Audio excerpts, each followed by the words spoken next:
Assalamualaikum warahmatullahi wabarakatuh. Perkenalkan, nama saya Cantika Rebena Hartono. Saya mahasiswi dari tingkat 2 Prodi S1 Keperawatan dengan Fakultas Horizon University Indonesia. Pada kesempatan kali ini, saya akan membahas salah satu dari 10 contoh penyakit terbesar di dunia, yang salah satunya adalah tentang gagal jantung. Pembahasan tentang gagal jantung akan saya selenggarakan di video selanjutnya. Gagal jantung merupakan suatu keadaan di mana jantung tidak dapat lagi memompa darah ke jaringan untuk memenuhi kebutuhan metabolisme tubuh, walaupun darah balik masih dalam keadaan normal. Dengan kata lain, gagal jantung merupakan suatu ketidakmampuan jantung untuk memompakan darah dalam jumlah yang memadai untuk memenuhi kebutuhan metabolik tubuh, atau kemampuan tersebut hanya dapat terjadi dengan tekanan pengisian jantung yang tinggi atau keduanya.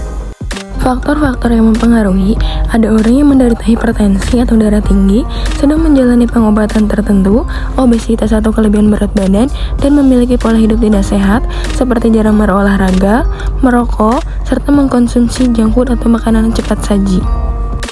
Etiologi gagal jantung. Yang pertama ada usia. Usia yang lebih tua lebih rentan terkena penyakit ini karena penurunan metabolisme tubuh menurun, sehingga risiko terkena penyakit ini sangat besar.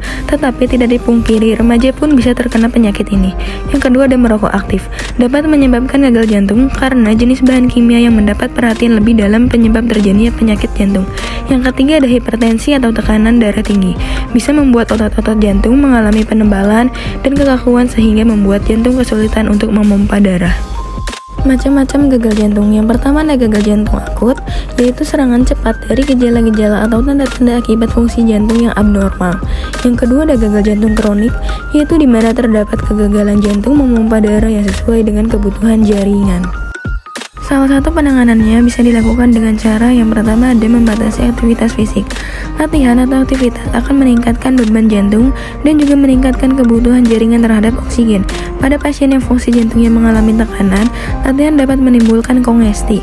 Karena itu, maka kerja jantung harus diturunkan dengan istirahat atau membatasi aktivitas. Yang kedua ada membatasi garam. Hal tersebut akan merangsang ginjal untuk menahan natrium dan air sehingga ekskresi natrium dan air akan berkurang.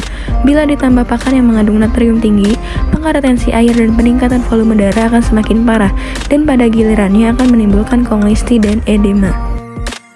Pengobatan gagal jantung bisa dilakukan dengan 3 tahap. Yang pertama ada konsumsi obat, yang kedua menjalani operasi katup jantung, dan yang ketiga menjalani operasi transplantasi jantung. Mengkonsumsi obat bisa dilakukan dengan obat diuretik, contohnya seperti spironolactone, furosemid, indapamid, dan acetazolamid untuk mencegah pengumpulan cairan di dalam tubuh. Yang kedua ada obat digoxin untuk meningkatkan kekuatan otot jantung, dan yang ketiga ada ivabradin untuk memperlambat laju denyut jantung. Begitu saja penjelasan dari saya mengenai gagal jantung. Sayangi jantungmu demi masa tuamu. Sekian, terima kasih.